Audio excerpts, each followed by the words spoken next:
it's me, Jelly Bean from Jelly Bean's Corner, and I'm reviewing my new fidgets I got today from Hugleys, the blueberry farm. I got a Pop-It spinner, and it's, I really like the colors of it, and it spins really well, and, it also pops really well. Let's get on to the next. Next up, this stretchy pig. It's a really cute pig, and it's pink, and he's really cute. I really love him. It has sand inside, and it's very stretchy too. Let me show you the last. Next up, this Pop-It. It's a llama Pop-It.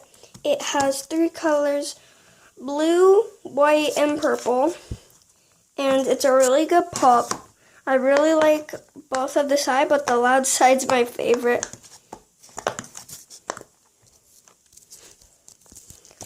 And here they are.